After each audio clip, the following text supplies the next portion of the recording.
At 7:15 before launch, we return to the Jupiter Center, and you see some of the key Ariane officials responsible for range and mission operation, closing in on a big mark, 7 minutes before launch.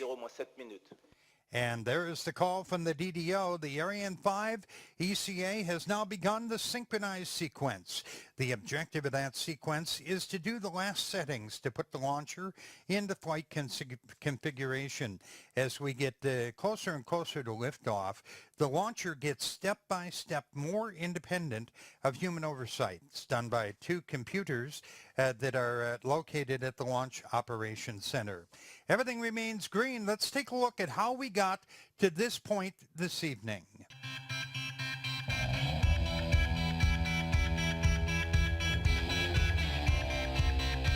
After sailing 5,000 miles from Europe, the MN Toucan arrived in Kourou with the Ariane 5 rocket for tonight's mission. It was transported to the Guyana Space Center. After the erection of the main stage, the boosters then arrive at the Launcher Integration Building. Then the cryogenic upper stage and the equipment bay are positioned. We then need to transfer the launcher to the BAF, the final assembly building, where it will find its two passengers. After their arrival in French Guiana, the DirecTV14 and GSAT16 satellites have been prepared at a special clean room, one dedicated for each satellite. The two satellite teams run numerous checks on all systems, including all wireline connections, electrical systems, and the deployment of the solar panels. Only when all tests are completed do we then proceed to fill the fuel tanks in a special operation. The Combined Operations Plan marks the transfer of the mission responsibility from Kinéis to Arianespace. Arianespace teams then take charge of the rest of the campaign, coordinating with daily meetings. At the BAF, the satellites are positioned on the launcher. First, GSAT16 was installed in the lower position. We then installed the Silda, a specialized cover that all Ariane 5s use to launch two satellites. DirecTV14 was then placed in the upper position. Finally, the 2-ton protective fairing covers it all. This composite, in turn, is then moved to the launcher. One day before launch, the launcher, resting on its launch table, is towed by a special truck to the pad. We're ready to fly. Yeah, I tell you, as we come back to Jupiter, everything's green. The only thing cooler than being the English commentator for this broadcast would be to drive that truck. And I want to do that someday. That's on my bucket list. I tell you, we're rolling right down toward it with about 4 minutes to go. Another view of the VIPs here at Jupiter to witness the 221st rocket launch from this world-class facility, the 77th Ariane 5 that's launched tonight. Performance just over 10.2 metric tons. 9.4 metric tons of that made up of the two satellites. The rest will be the Silda and other support structures. By the way, when it's done tonight, 495 and 496th satellites to be placed in orbit from here at French Guiana. Looking at the highly skilled engineers working at a building called CDL3. I was there in my last trip here to Kourou. Actually built like a bunker. The walls are several feet thick. In the event of an emergency, it can be closed off to the outside world. It's so close to the launcher that we have to be sure they're safe. 3 groups work there: the launch operations team, the Ariane production team, and the quality management team for the launch. And you see the folks that head that up. They're monitoring everything from the loading of the propellant into the Ariane 5 to checking all the electrical systems and, of course, monitoring the conditions of our two payloads tonight, GSAT16 and DirecTV 14. Another great shot of the Ariane 5 ECA. You see some clouds out there, but it's been just fantastic weather. I've been here since last Friday, a week ago yesterday, and it's been fantastic weather here, even though supposedly we're in the rainy season. We've only seen a couple of 5-minute rain showers, and that has been about it. Again, our delay the last couple of days was required by the upper level winds. They were out of compliance with the safety standards we have here in Kourou, and Ariane doesn't go until everything is ready. That's why we waited a couple of days, but everything is green on the board tonight as we reach the 2-minute mark. When we were looking at the rocket there, you saw those two arms, yellow arms surrounding the Ariane 5 in Kourou. They're called the bra. They're not holding the rocket up. Amazing thing, that rocket has nothing but gravity that's holding it on the pad. The arms are used to support those fueling cables. They top off the liquid propellants until just before the launch, and that is what makes it possible for us to keep them full, because the propellants are cold and it's very hot here in Kourou, so we have to keep topping them off till just a few seconds before the launch. We are closing in on the last minute of the countdown. And you hear that the announcement that we're getting very close to that. And all the years of hard work coming down to this last minute. Top, I0 moins 1 minute. Alrighty, with the 1-minute mark, the VIPs will be heading out to the balconies to have a chance to see the launch. It really is a bucket list item if you got satellite blood in your veins to be here sometime to see a rocket go up. We welcome everybody around the world. Live webcast on arianespace.com. Special greetings to our friends at Airbus Defense and Space in Europe, DirecTV at numerous locations around the country, ISRO in Bangalore, India, Space Systems L'Oreal in America, all our industry partners, even DirecTV people watching around the country on channel 9950. Okay, here's the countdown in French. À tous de DDO, attention pour le décompte final. 10, 9, 8, 7, 6, 5, 4, 3, 2, 1, top.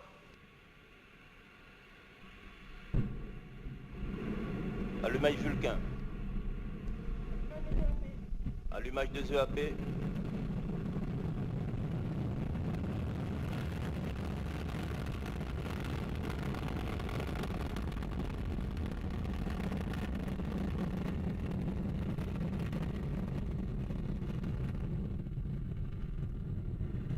Tous les paramètres à bord sont normaux.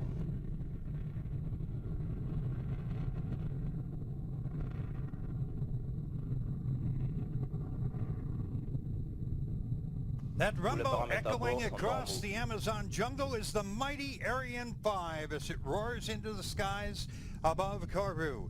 My 7th time I've had a chance to be here. Takes my breath away every time. 54 seconds into flight, Ariane 5 has already broken the sound barrier here in Kourou. The massive Jupiter facility is going to start shaking in just a moment, and we can begin hearing the sounds now. And there it is as the Ariane 5 roars out over Devil's Island and into the sky above French Guiana. One incredible, powerful machine, 1,300 tons of thrust, breaking the Ariane 5 free from the bonds of Earth's gravity. 90% of that power right now, as this building just rocks, is coming from 2 boosters, each one of them 31 meters high, 100 feet tall. They're burning 240 tons of solid propellant in 2 minutes, more than 2 tons a second. Boy, it really gets your heart going when that baby jumps off the pad. When the boosters have done their job, and that'll be in less than a minute from right now, Ariane will be 70 kilometers into the sky. It's already over halfway there, and traveling at more than a mile a second, much faster than a bullet. And look at those images as we have just fabulous pictures of Ariane. You're going to see those boosters when they separate as they come up in just a couple of moments. We're tracking the rocket from Galliette, a tracking station on a big hill right outside of Jupiter, and there it is. Watch those solid rocket boosters separate, and we have just lost, my friends, 600 tons of weight. 600 tons as those 2 solid rocket boosters drop off, and we're now about 180 tons The VIP is still standing out on the balcony because you could still see this thing as you see the boosters falling away. The lighter we are, the faster we go. Ariane's moving on out, 2.14 kilometers per second. The magic number tonight is 9.3 kilometers per second. The next major event will be the jettisoning of the fairing, and it will be gone in just a few seconds.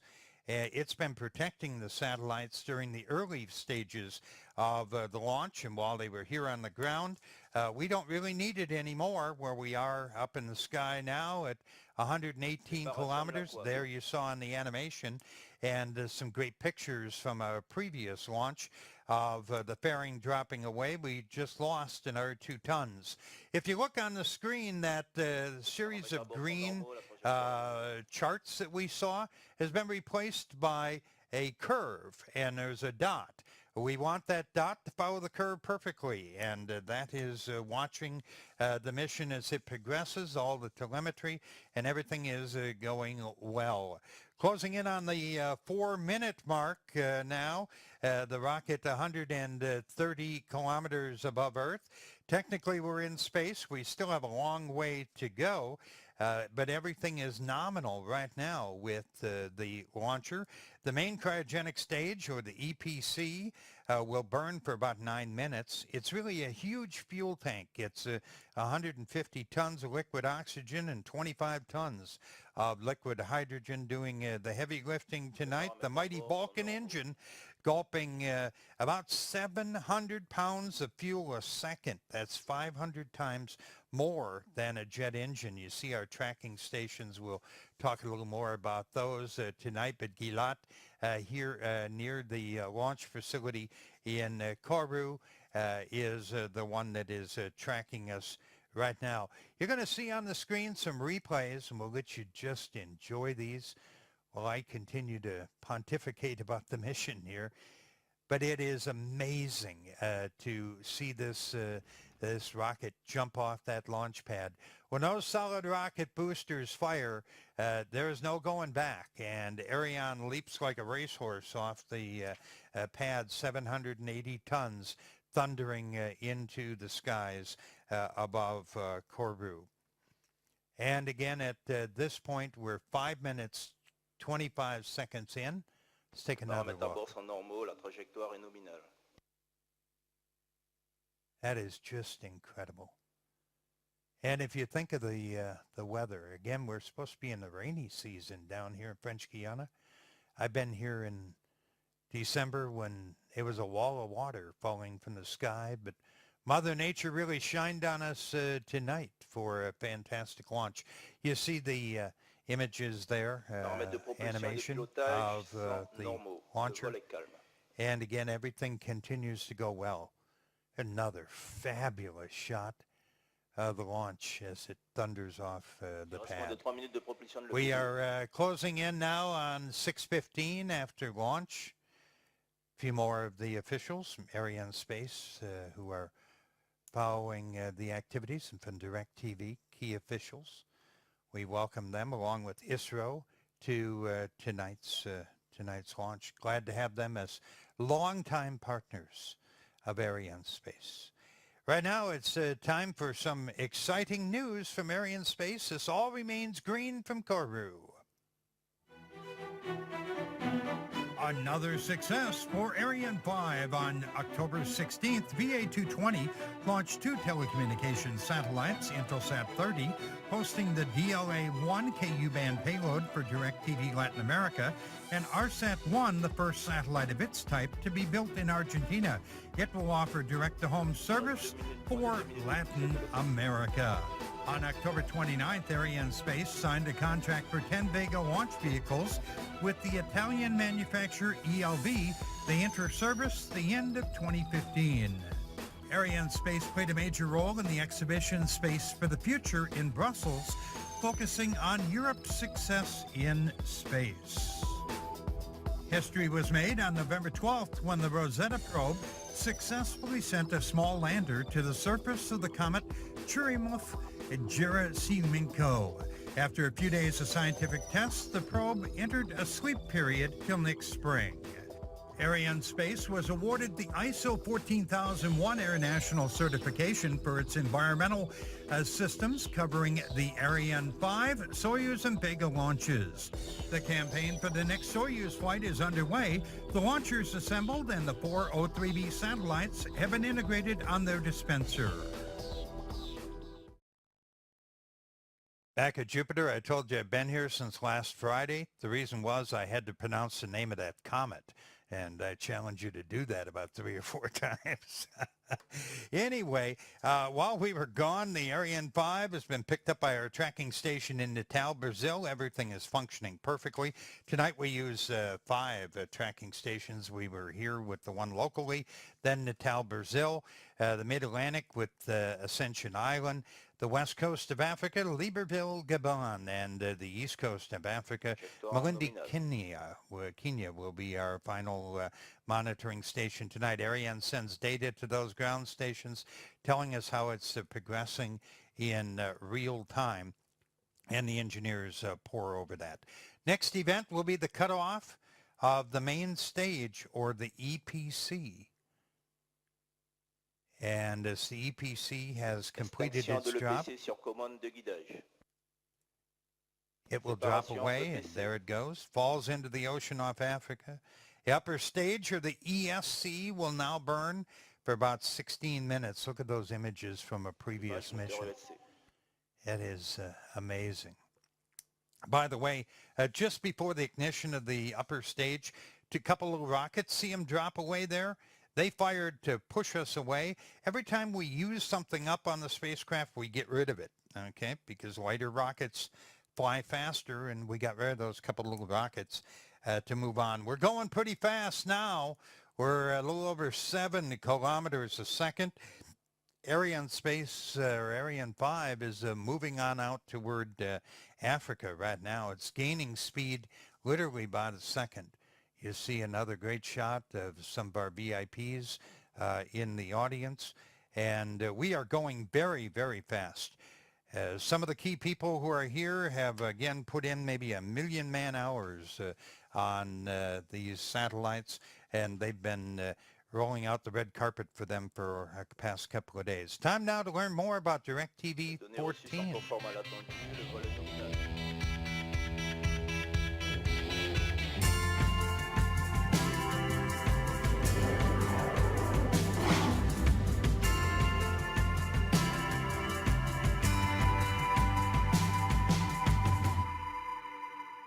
Space Systems Loral works closely with its long-term customer DirecTV to design, integrate, and test the world's most powerful and capable broadcast satellites, including DirecTV14.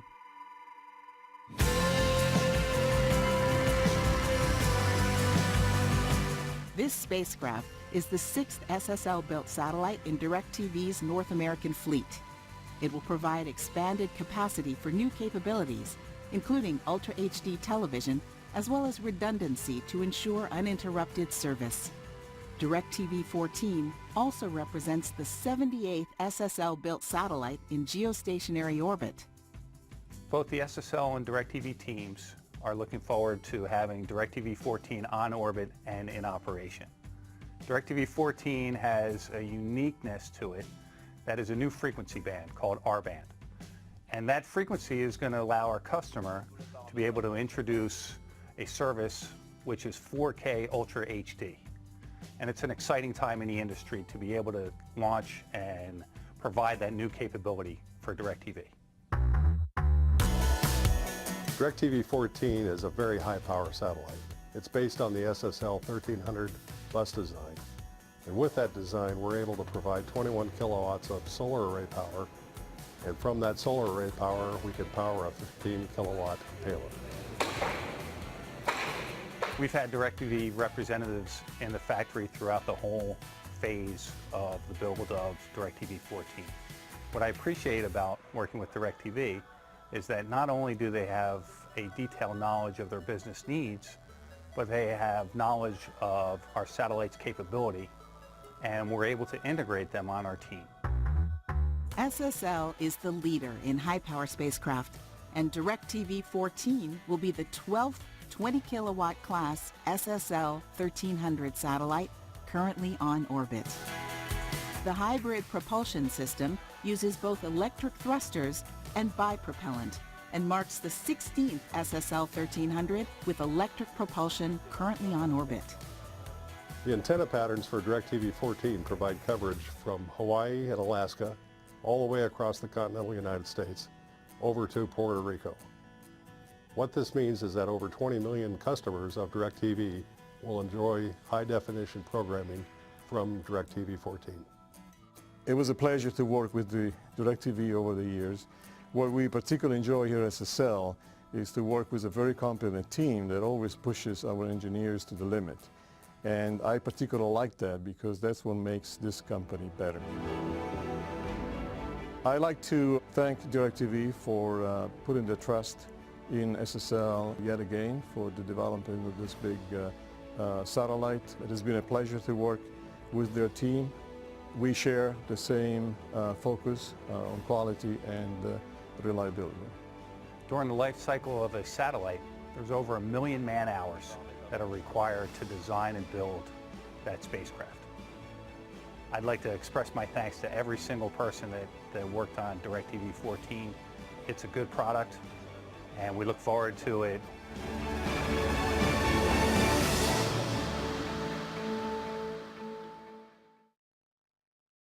During the film, Ariane 5 was acquired by our tracking station on Ascension Island in the Atlantic. We're going right down the middle. Everything looks great. You know, DirecTV14 is really very special. The planning for that type of satellite's been underway for more than 20 years. I actually helped write some of the regulatory filings years ago. And in 1992, the spectrum was set aside, assuring that DBS operators would have the spectrum needed in the future. 22 years later, the future has arrived, and DirecTV14 will use those frequencies to deliver the highest quality video, 4K or ultra-high definition TV to consumers, ensuring the technological leadership that DirecTV has enjoyed for over 2 decades, bringing America the best TV. Time now to hear a little more about DirecTV14. Just minutes after separation, ground stations in Hassan and Dangara will acquire first signals from DirecTV14. After verifying spacecraft health and safety, the SSL and DirecTV mission team in Palo Alto, California will confirm spacecraft position and attitude. And then tonight, we'll deploy the 2 6-panel solar arrays. Over this next week, our flight and mission team will circularize the orbit using the satellite main thruster, and then we'll deploy the 4 main reflectors. With the satellite at its in-orbit test location, our specialists at Castle Rock, Colorado will test and configure the Ka band and reverse band payload. Once on station at 99 degrees west, DirecTV14 will be in position to provide expanded capacity for HD and 4K Ultra HD to the United States. So from Peru, all the best to the teams around the world and to DirecTV back home in Los Angeles. We're ready for our next steps.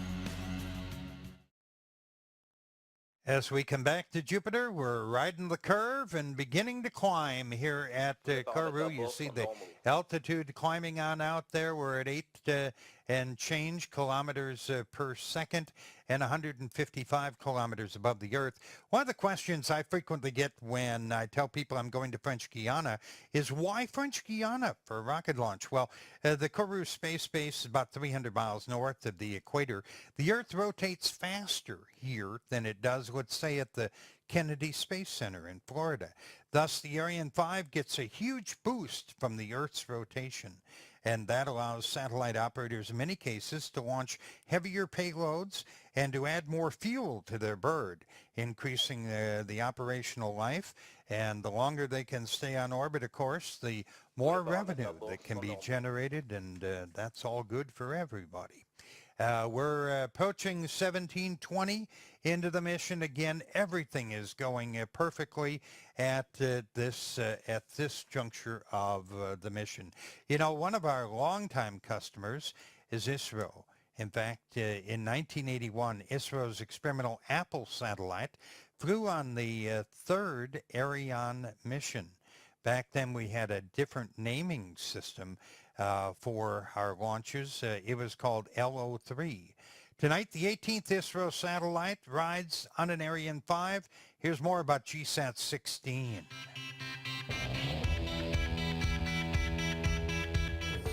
GSAT-16, the communication spacecraft. ISRO has a long and glorious history of achievements, contributing to the betterment of the country through its space programs. GSAT-16 is ISRO's next communication satellite built on its proven I-3K bus. The satellite provides continuity of services both in the Indian mainland and on its islands. Various ISRO centers and units have contributed for the realization of GSAT-16 spacecraft to see that it takes its set position in the space. ISRO Satellite Center at Bangalore is the lead center which handled the assembly and testing of the spacecraft.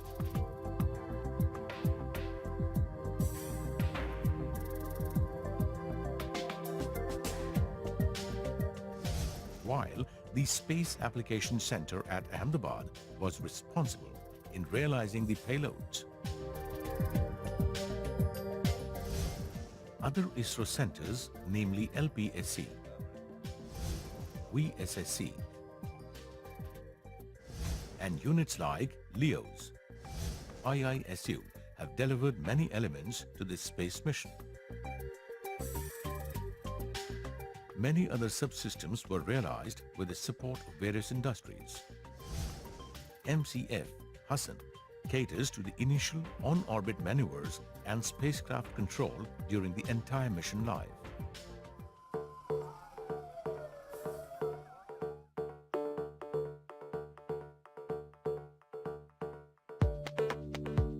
The spacecraft is now scheduled for launch from Kourou, French Guiana on December 4, 2014, aboard the Ariane 5 VA221 flight launcher of the European Space Agency.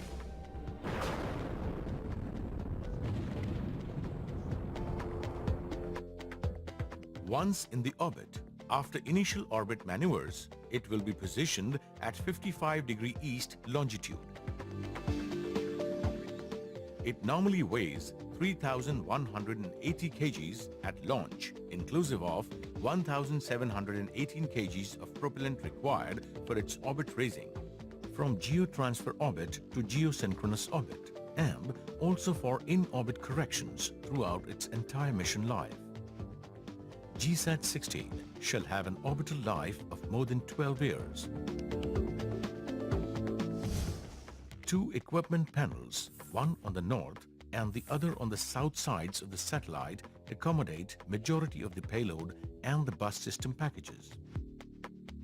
The power required for functioning of the payload and bus system is generated using 3 solar panels, each on north and south sides, and these panels will be deployed fully when the spacecraft is in the orbit.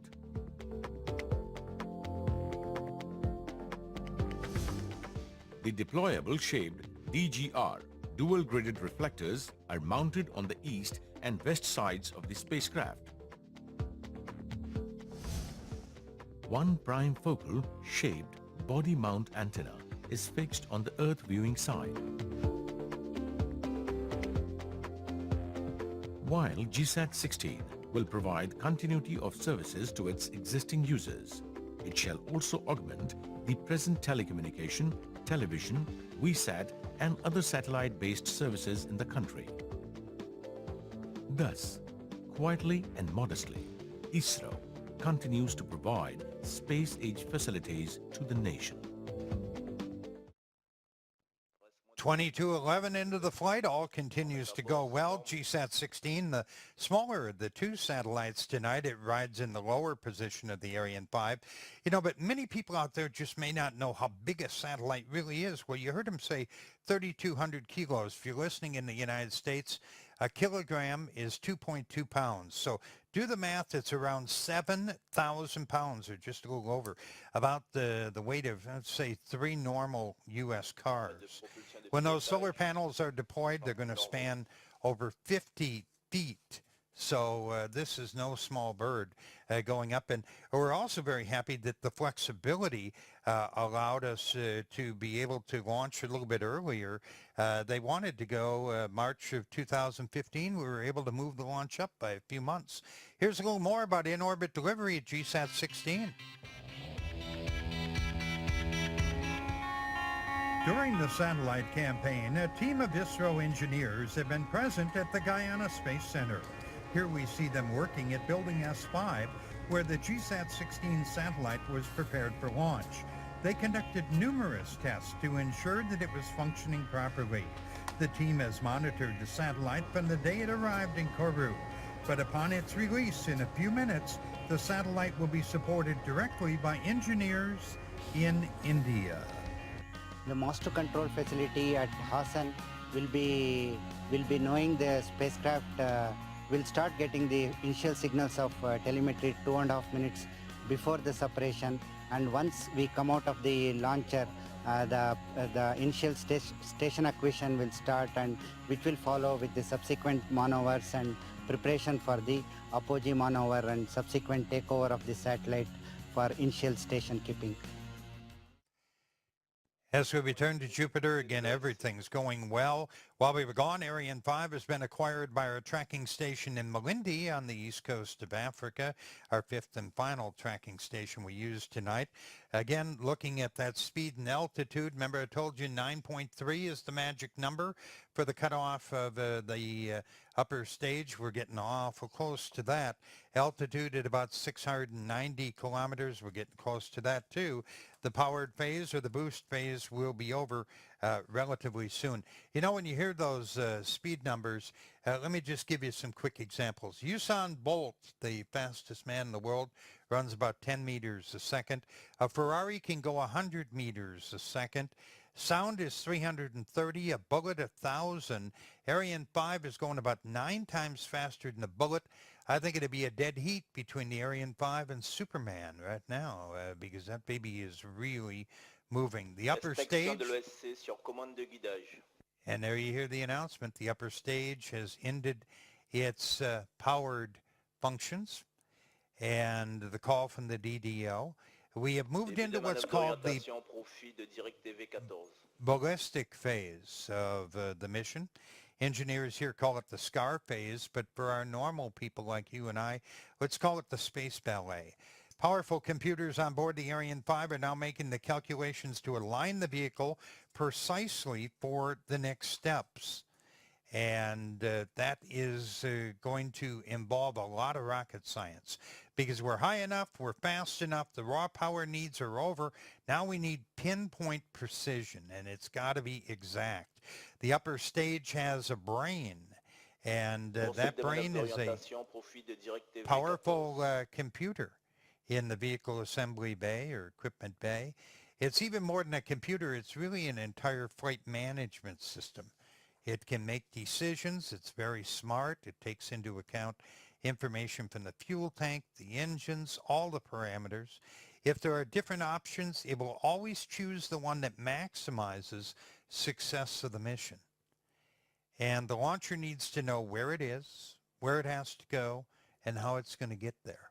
And that's what it's calculating right now. It's called the GNC, the Guidance, Navigation, and Control. They're one of the primary subsystems of the launcher. And the first step, of course, is to orient the launcher for the release of DirecTV14. It's done by some small rockets on the side of the launcher. We're less than a minute away from that occurring. Needless to say, years of hard work for everyone at DirecTV coming down to the next few seconds as DirecTV14 is getting ready to be released from the upper composite and move on its way. And again, that will happen, right around 30 seconds from right now. So we watch as we're at what did I say? A little over 9 kilometers per second, and the altitude is a little over 1,000 kilometers. The call's going to come very shortly, and you can imagine the tension with our friends at DirecTV. As you're going to hear the call from the DDO coming up just a few seconds on the separation. Séparation DirecTV14. There it is. And all of that work for DirecTV, a lot of work is beginning now, but a lot of it is over as it has made its way toward geostationary orbit. And congratulations, you see polite handshakes and smiles, but it's the tradition here to wait until both of the satellites have been successfully released before the party begins. The next act of the space ballet begins. We need to turn the composite away from the direction we sent DirecTV14. Then we're going to jettison the Silda. That's the black structure. And it looks like a little fairing. It actually is the secret sauce. It's the deal that makes dual launches capable. The Ariane 5 capable of dual launches. Its protected GSAT16 provide a base upon which we mounted DirecTV14. And we need to make sure we send it away from either of the other satellites. So that is coming up in about 10 seconds. From right now, you should hear the call from the DDO that the Silda is separated. We lose more weight, and GSAT sees the sun for the first time.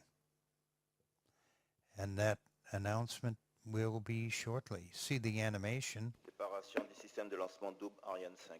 And there it is. The Silda has made its way, moving away from, it's released by some springs, moving away from the upper composite.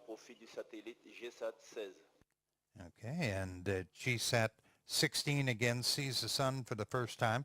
Now yet another act of the space ballet has to happen. The onboard computers are calculating the exact course necessary for dropping off GSAT16. Obviously, we don't want it to go in the same direction we sent DirecTV14. We don't want it to go anywhere near the Silda. So more rocket science and orbital physics coming into play right now as the space ballet continues, as we prepare for the separation of GSAT16. While we're doing that, let's take a look at some of the real technical work that's going on, looking at the telemetry coming in from the stations around the world. I told you about those 5 telemetry stations. They track the flight. Well, it all arrives at a place called CVI, located inside the Galileo tracking station on a mountain just south of the launch base. A 4-person team, matter of fact, I saw him at lunch today, monitors 150 parameters in real time out of more than 1,000 transmitted. The rest of the data stored on massive hard drives that'll be analyzed in the next week or two, allowing the engineers to know exactly how every system performed tonight. And again, this is rocket science, and engineers like to be very precise.